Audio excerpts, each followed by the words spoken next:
The Samsung Galaxy S4 came out in the April of 2013 and sold 20 million units within the first 2 months of its existence. And this instant success was due to a multitude of reasons, but the real catalyst was it having a very large for the time 5-inch Super AMOLED display, back when people were beginning to tire of the older, smaller screens so commonplace within the industry. This, along with fairly solid hardware, propelled the S4 to being one of the most iconic Android phones of all time, as well as the best selling, with 80 million units sold over its lifetime. Hey, how's it going? I'm Josh from 91 Tech, and today we're taking a look at the Samsung Galaxy S4, the highest selling Android ever. How does it hold up over 8 years later?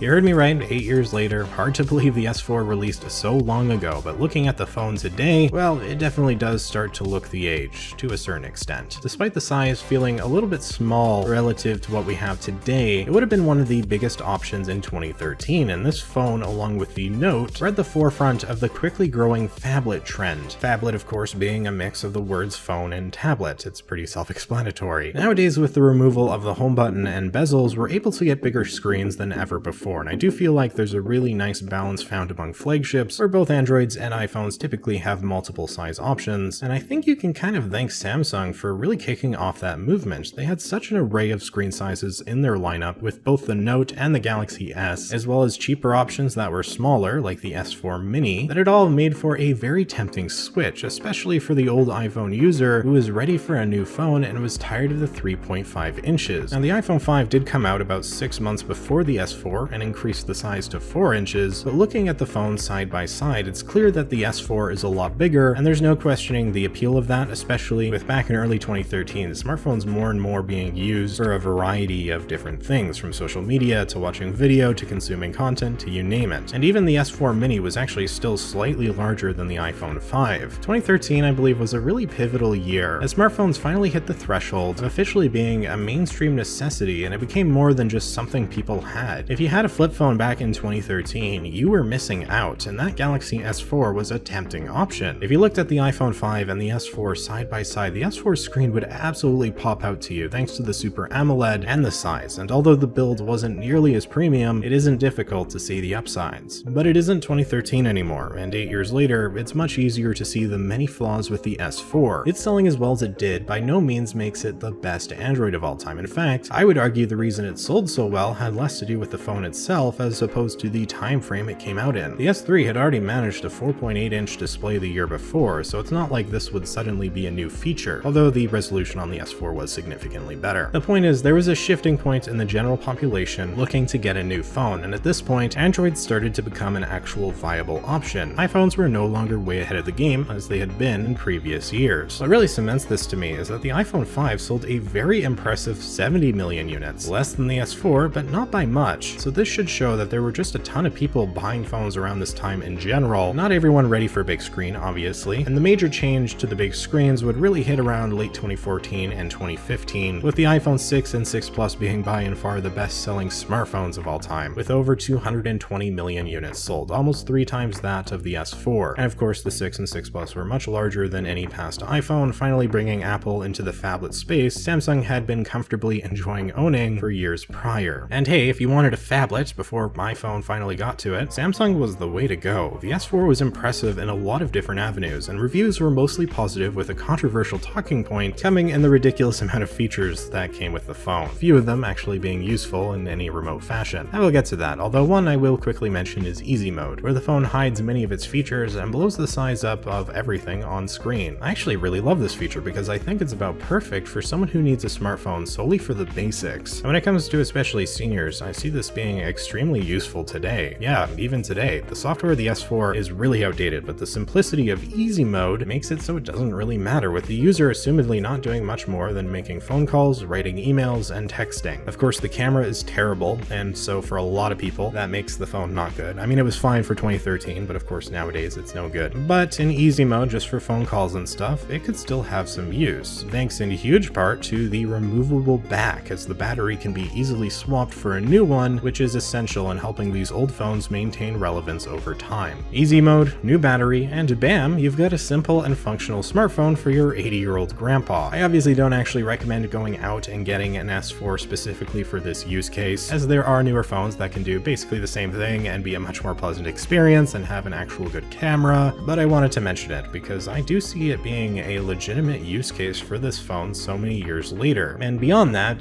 there's really zero reason you'd want to be stuck with the S4 anymore. What was great 8 years ago isn't 8 years later, and that goes double for the S4 as it got very few software updates, coming initially with Android 4.2.2 and Samsung's infamously bloated TouchWiz interface, and in 2015 getting its final notable update with Android 5.0.1. Android 4.2.2 to 5.0.1 might sound even worse than it actually is, so to clarify, Android updates used to work a little differently in how Google numbered them, with Android 4.1 to 4.3.1 being its own major version under the name Jelly Bean. The S4 in 2014 would get Android 4.4 KitKat, and then in 2015 you got Android 5 Lollipop. After Lollipop, Android would consistently stick to the number pattern we're used to today, with 6, 7, 8, etc. all coming out in a more typical order. Ultimately, 2 years of software updates is still abysmal, and it's unfortunately indicative of what Samsung has been doing for years until relatively recently, with them increasing their software support to 3 years. Still not very good, especially compared to iPhone. However, the S4 is old and the hardware is old, so having an older version might actually be a blessing in disguise, as the phone is already slow enough as it is, and more updates may have brought it to a very painful level. Of course, if you want to push the S4 to its limits, you could always go the route of a custom ROM in the form of Lineage OS or the like, where there's been a fairly active community over the years, keeping the phone shockingly up to date. As far as I can tell, you can even get Lineage OS 18, which is based on Android 11. Yeah, Android 11 on the Galaxy S4 if you feel like you need to learn the virtue of patience. I of course won't be trying this today, but if you have an old S4 and nothing to do with it, it could be a fun thing to mess with. The Samsung Galaxy S4 is an interesting phone to look at because it's a product of another era to be sure, but one that in a sense represented the beginning of the more modern era, with bigger phones no longer being big but just normal, as well as more and more people finally getting smartphones. They really were mainstream at this point. So let's back up here a bit and go over the design of the Galaxy S4, the aspect that is certainly the most eye-catching.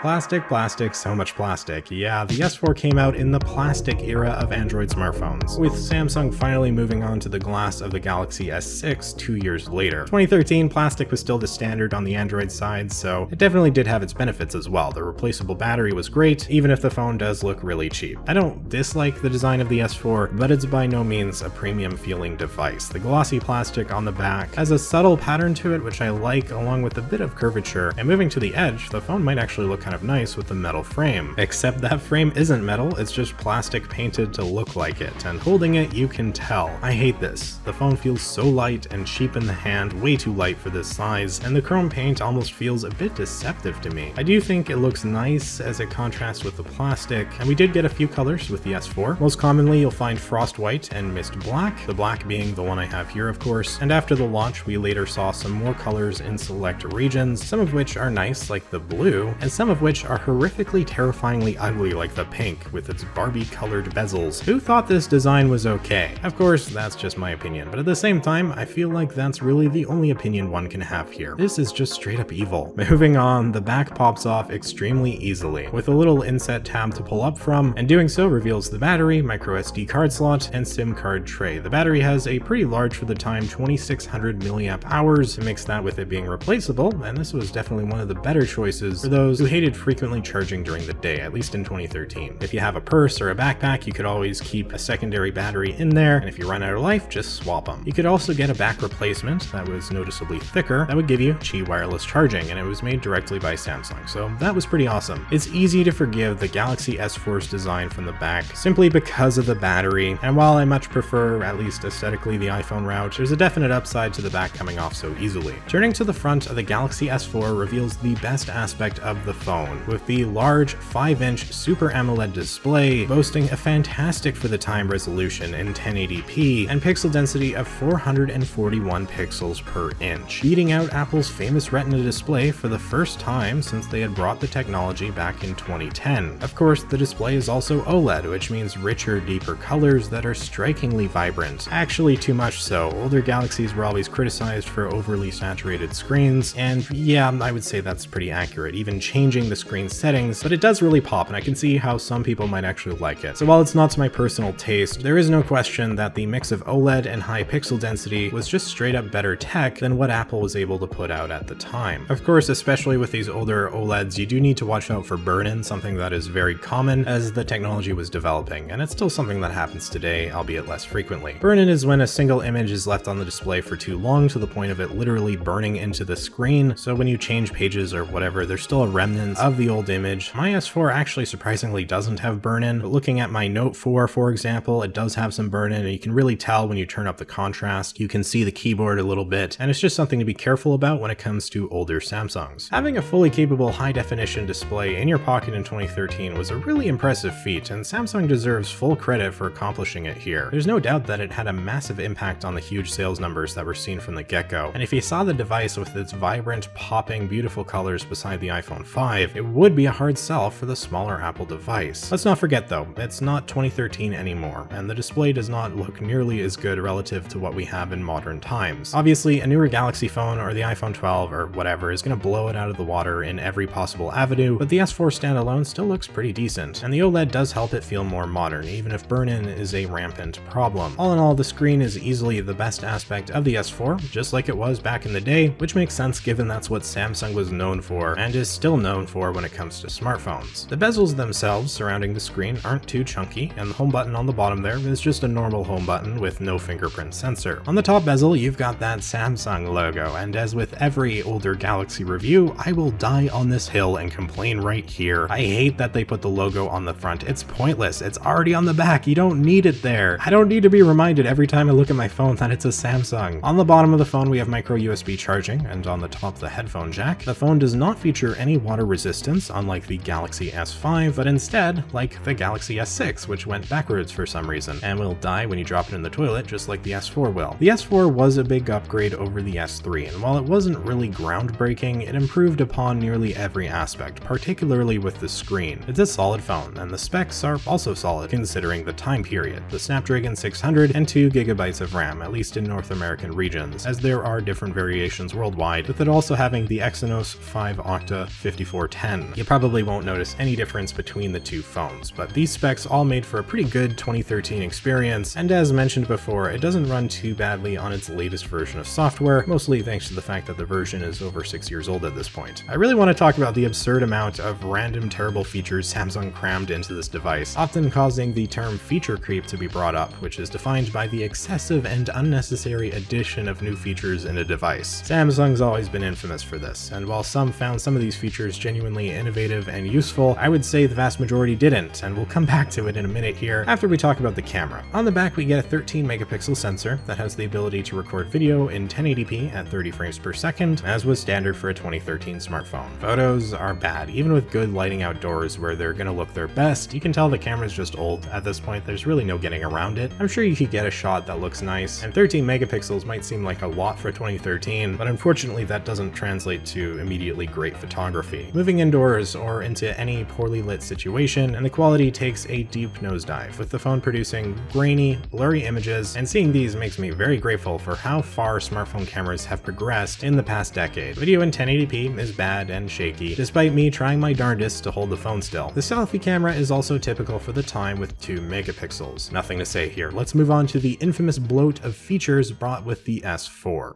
Samsung always had a problem with just throwing so many features at the user that it would cause not only confusion, but it also meant that a lot of these features were either half-baked and or useless. With the S4, we got features such as an eraser feature where you can erase someone from the photo? Well, that's interesting and potentially dark. Another camera feature is the drama shot, where you can take a ton of photos within a few seconds and merge them for one dramatic image. There's also a story album app that lets you organize photos into albums, which is something pretty commonplace nowadays, but not as much back in the day, so that could be genuine genuinely useful. Sound and Shot, where you can record up to 9 seconds of audio with a still image, because why not, I suppose. There's a dual camera mode where you can record yourself in a small window as well as using the other camera. S-Health, which was a pretty decent health app for the time. Smart Scroll, where the phone scrolls when you tilt the phone. That sounds much harder than using your finger to scroll. Not sure why anyone would do that. There's a smart rotation feature that rotates the device based on the orientation of your face, which is determined using the camera. Air Gesture, where you can navigate your phone by merely moving your hand above the screen a few inches away, and your camera sees your hand and acts accordingly. This is just terrible. And